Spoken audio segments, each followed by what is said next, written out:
શ્રી વલ્લભ તો સાક્ષાત કલ્પવૃક્ષ સમાન છે. અનેક પાંદડું હોય તો આખા વડના વૃક્ષને કેવી રીતે ઓળખે? એમ હું તો સાધારણ જીવ છું. હું શ્રી વલ્લભના પ્રાગટ્યનું કારણ કેવી રીતે કહી શકું? પ્રભુ જ્યારે અવતાર લે છે તો પ્રભુના પ્રાગટ્યનું કારણ તો પ્રભુ જ જાણી શકે. બધા કહે છે કે આ ભૂમિનો ભાર ઓછો કરવા માટે અથવા તો દૈત્યોને મારવા, અસુરોના વિનાશ માટે ભગવાન અવતાર લે છે. પણ હું તો કહું છું કે ભગવાન કેવલ દૈત્યોને મારવા અવતાર નથી લેતા, પણ પુષ્ટિ અવતાર તો એ ભક્તોના મનોરથો પૂરા કરવા માટે છે. પ્રભુ ક્યારેક ક્યારેક પોતાના નિજજનોના મનોરથો પૂર્ણ કરવા અવતાર ધારણ કરે છે. પ્રશ્ન એ થાય ક્યારેક કે ભગવાન તો બધાની અંદર બિરાજે છે, અંતર્યામી છે, દરેકના મનની વાત પ્રભુ જાણે છે. તો એ નિજજનોના હૃદયમાં બિરાજતા પ્રભુ શું એ નિજજનોના મનોરથ પૂરા ન કરી શકે? એમને અવતાર કેમ લેવો પડે? કે પ્રભુના જે પ્રેમી ભક્તો છે એમને જ્યાં સુધી બાહ્ય પ્રગટ સ્વરૂપના દર્શન નથી થતા, એ તો પોતાની સર્વ ઇન્દ્રિયોથી, નેત્રથી પ્રભુના સ્વરૂપાનંદનું પાન કરવા માંગે છે. કર્ણથી એમના વચનામૃતોનું શ્રવણ કરવા માંગે છે. આ હાથથી પ્રભુની સેવા કરવાનો એમનો મનોરથ છે. એક એક ઇન્દ્રિયોથી એ ઘૂંટડા ભરી ભરીને પ્રભુનું રસપાન કરવા માંગે છે. એમને કેવલ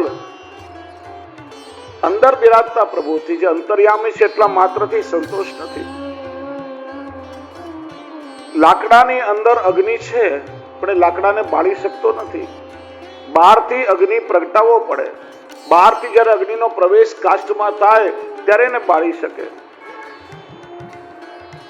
આ જમીનની અંદર પાણી રહેલું છે, પણ તરસ્યો માણસ હોય ખાલી જમીનને ચાટે તો એની તરસ શાંત ન થાય. એ માટે જમીનમાં રહેલા જલને બહાર પ્રગટાવવું પડે, ત્યારે એની તૃષા છુપાય. એમ નિરાકાર પ્રભુ અંતર્યામી સ્વરૂપે તો બધાના અંતરમાં બિરાજે છે, પણ સાક્ષાત પ્રભુ જ્યારે આપણા નેત્ર દ્વારા આપણા હૃદયમાં પધારે, પ્રગટ સ્વરૂપ લઈને પધારે, ત્યારે ભક્તોના મનોરથ પૂર્ણ થાય, ત્યારે ભગવત અનુભૂતિ થાય. એ વાત ગોપાલદાસજી કરી રહ્યા છે. શ્રી વલ્લભના પ્રાગટ્યનું કારણ કોણ જાણી શકે? જે પ્રાચીન હસ્તલિખિત ગ્રંથ છે. આજે આપણે ત્યાં ઘણા ભગવદીઓને ત્યાં ઘણા પ્રાચીન પરંપરાથી હસ્તલિખિત ગ્રંથો બિરાજે છે. દુર્ભાગ્ય આજે ભગવદીઓ કોઈને એનું દર્શન પણ કરવા દેતા નથી. ઘણા બધા ગ્રંથો આપણે ત્યાંથી મૂળથી નષ્ટ પણ થયા છે.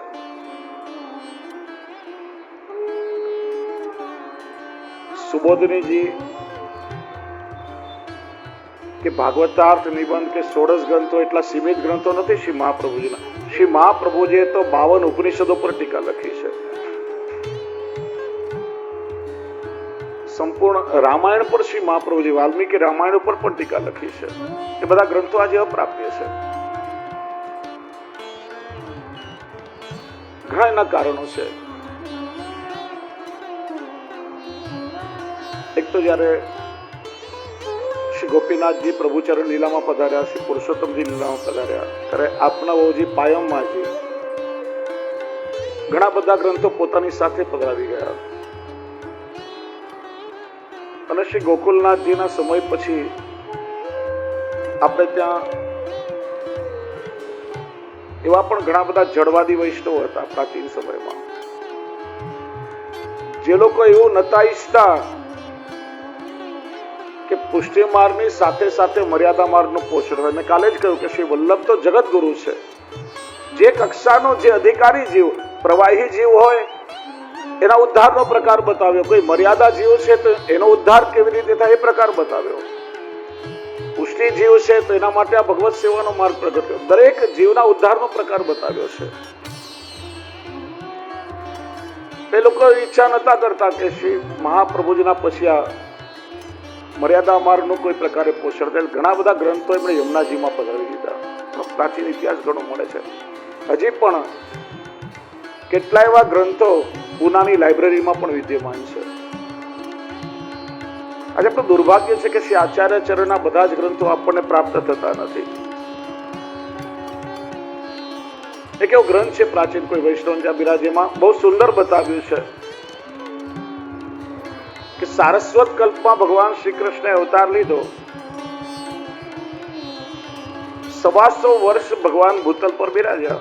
વ્રજમાં ખાલી 11 વર્ષ 52 દિવસ પુષ્ટિ લીલા કરી.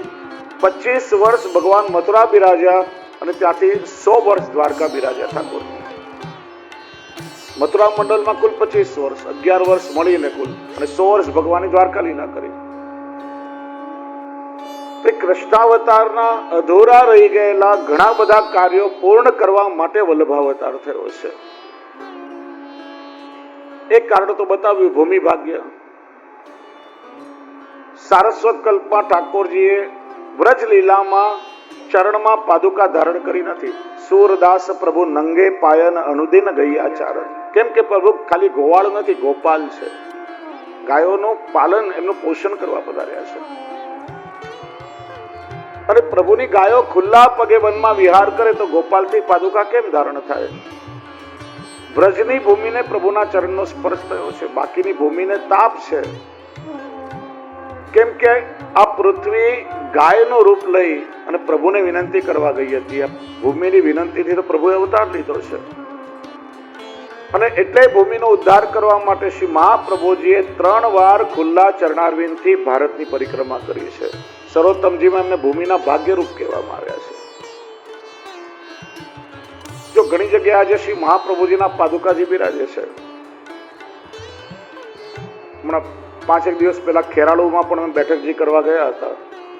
જગન્નાથ જોશી, રવિ જોશીના વંશજોને માથે આજે પરંપરાથી સ્વરૂપ બિરાજે છે. ત્યાં શ્રી મહાપ્રભુજીના બેઠકજી છે. ત્યાં શ્રી મહાપ્રભુજીના ઝારીજી, આચાર્ય ચરણના પાદુકાજી બધાના દર્શન થાય.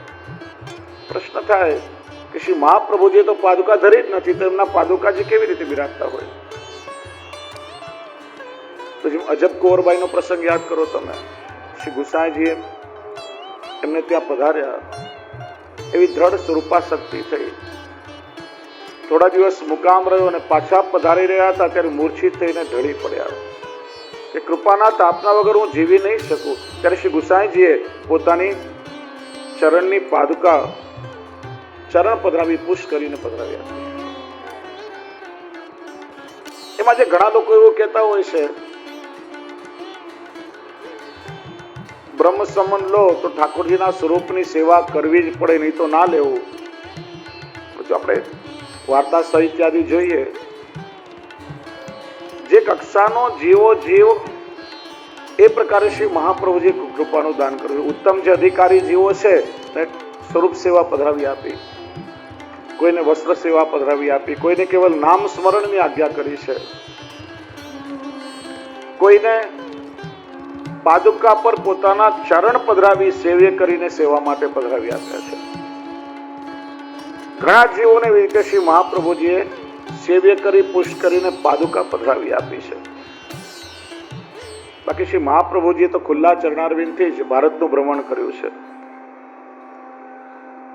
અનેક કારણ બતાવ્યા છે. બીજું શ્રી ગુસાઈજી આજ્ઞા કરે છે, શ્રી ભાગવત પિયુષ સમુદ્ર મથનક્ષમ, શ્રી ભાગવત ગૂઢાર્થ પ્રકાશન પરાયણ.